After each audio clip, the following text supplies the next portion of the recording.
in short or not in short? Hello, David. It's Ian here. Yeah, that's a bit better. Yeah, you're a bit high. Listen, how are you? I'm very good, thank you. Very good. Good. Look, I want to ask you about West Ham, obviously, but if I may, can I ask you about Gerard Houllier? Very sad news this week. You were together with him in the same city. How do you remember Gerard? Well, great memories of Gerard, just as a great man. Was very supportive of me at different times in my career. At moments when I was young and I was only sort of coming through as a manager, he said some really nice things about me and gave me some confidence. But I think more importantly, when I became the Everton manager, I had a great phone call. It was from the LMA, who said that Gerard Houllier wanted me to meet him and have dinner with him privately. So it was a great thing. So me and Gerard Houllier went in a restaurant, nobody else there, just me and Gerard. Sue from the LMA came along and we just sat and talked about football because we knew that, or he knew, the rivalry was going to be really big in the city. And that, but yeah, even though we were good friends and good colleagues over the years, and it was a great thing he done. And actually, when Gerard actually sadly lost his job at Liverpool, I thought it was the way forward. What I would do is I'd phone up the Liverpool managers and say I'll meet them privately and have dinner with them. But I think after that they all said no. So it just gives you an idea of Gerard's class. He was a classy man. He gave everybody attention, and you can see by the way everybody's talking about him.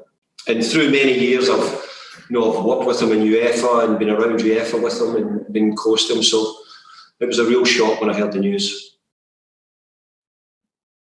Yeah, thank you for that. Thanks, David. Look, as far as West Ham is concerned, London into Tier 3, no fans against Crystal Palace. Just when it looked like we were taking a step forward, we have to take a step back. Is it a setback? Well, look, the whole country's in the same situation. We're all different parts of the country are in Tier 3. We have to abide by it. We need to get rid of this pandemic we're in. We need to try and go over it, all of us. And it's very difficult. We just started to see some green shoots of recovery with supporters going back to the grounds, but unfortunately not. But hopefully it won't be too long. Hopefully we can try and go over the Christmas period and maybe start to look to the future. As far as your team news is concerned, do you have any new injury concerns? We've got a couple of boys who've got knocks and niggles which we're having to consider, but I think if you get to the middle of December and you've not got knocks and niggles, there'll be something up with you. I think that's part of the game now. You get to this time in the season where we're not halfway through, but it feels like halfway through in a normal sort of calendar year. So I think a lot of the clubs will be having players who are missing some games, and at different times through seasons you've seen quite a few players been out around this time of the season. Can I ask you who? Is anyone struggling for tomorrow? Nothing really desperate. We're just saying when you ask me a question, you're saying, well, I'm sure like every other club we've got knocks and niggles and a couple who might be struggling a little bit, but in the main, hopefully everybody will be okay. Okay. So Benrahma made his first start for you at Leeds on Friday. How impressed were you with him? Does he start again against Crystal Palace? And listen, he wears number 9. Can he play that number 9 role for you? Well, he done a lot of really good things for us at Leeds the other night. He was a big part of us getting a really good positive result, the team playing well. But he's had to be patient because we've been playing well. There was an opening came around and it gave me an opportunity to start him. So let's see how it goes. I think with the amount of games coming up, I still will need to manage him correctly. I played him for 80 minutes the other night, and really I probably played him a bit longer than I was expecting to. But at the time when it was 1 each, I felt that maybe he was still able to make or create a goal. So thankfully we got the goal, which allowed me to free him up a little bit. But I think he's still finding his way, and we've been really pleased with him in trying to get him up to match speed, or up to Premier League speed, I would say, and get him used to the levels we want him playing at.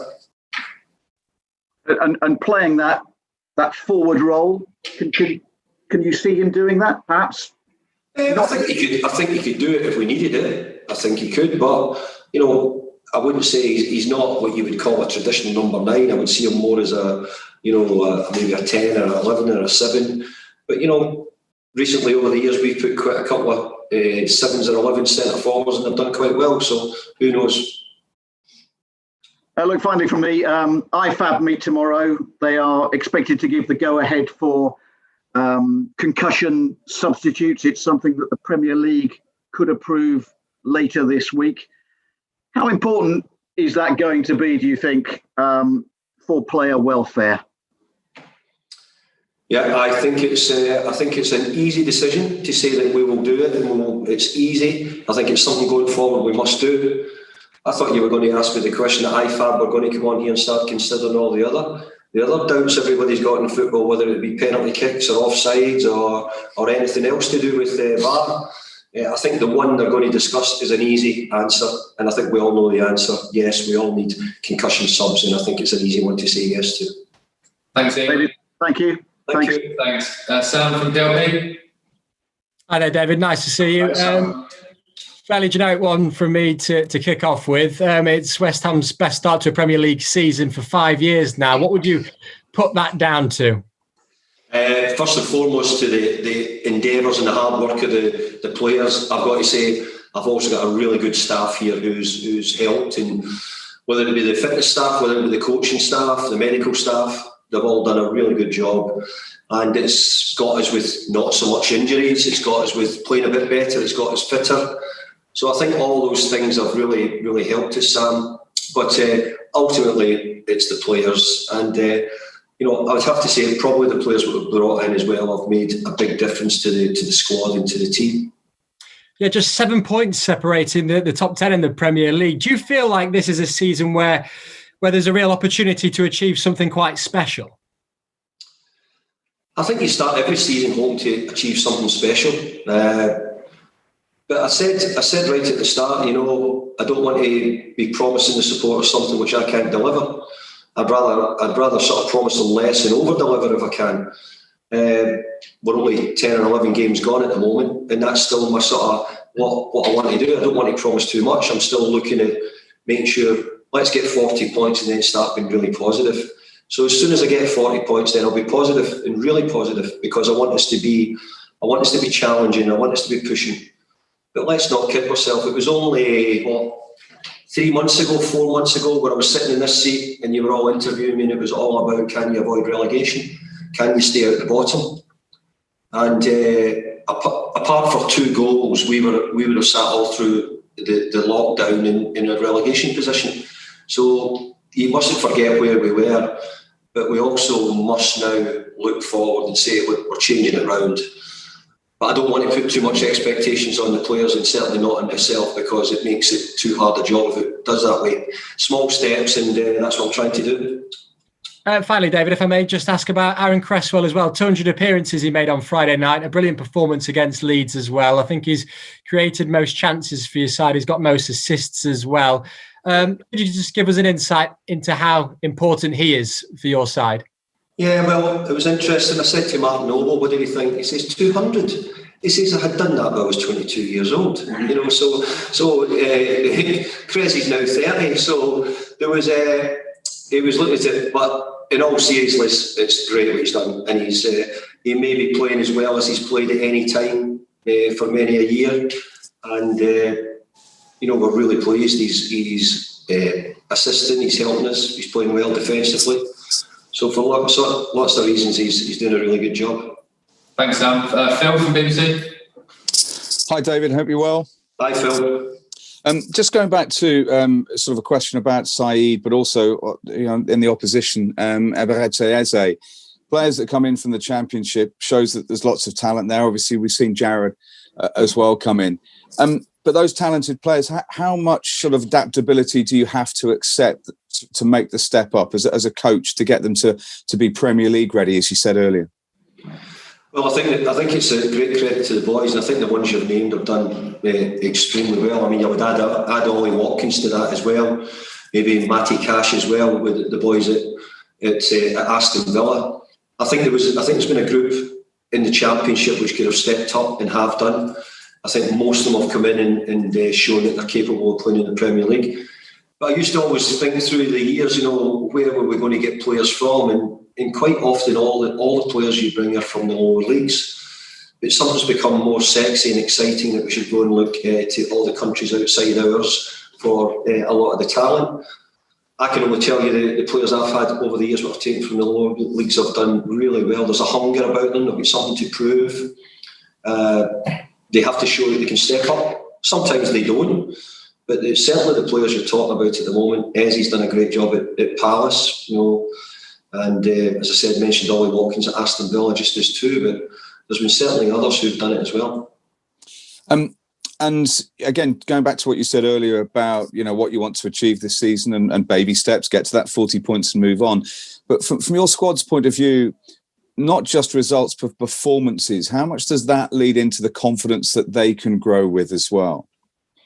Well, I think the performances always lead to good results. That's always been my view. We've had some very good performances. We've had some not so good.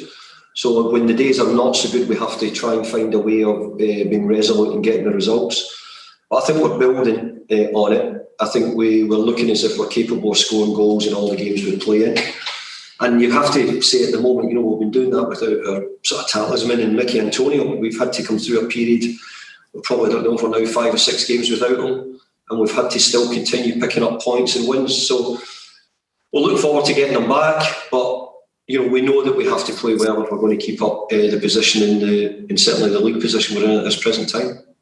And you talk about building something. Obviously, your opposite number in the next game is a man who has offered stability, he's built an identity, has that identity about him. Is that just an indication of what you can do, just to, when you have that stability at a football club, that you can create that and get benefit from that?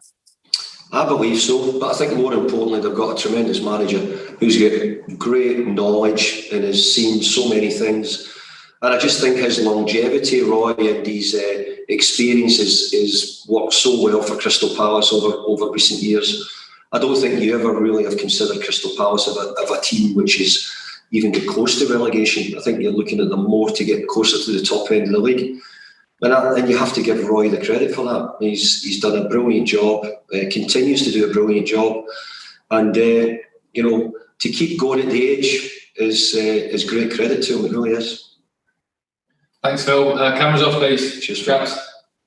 Jack, do you want to start the written for us, please?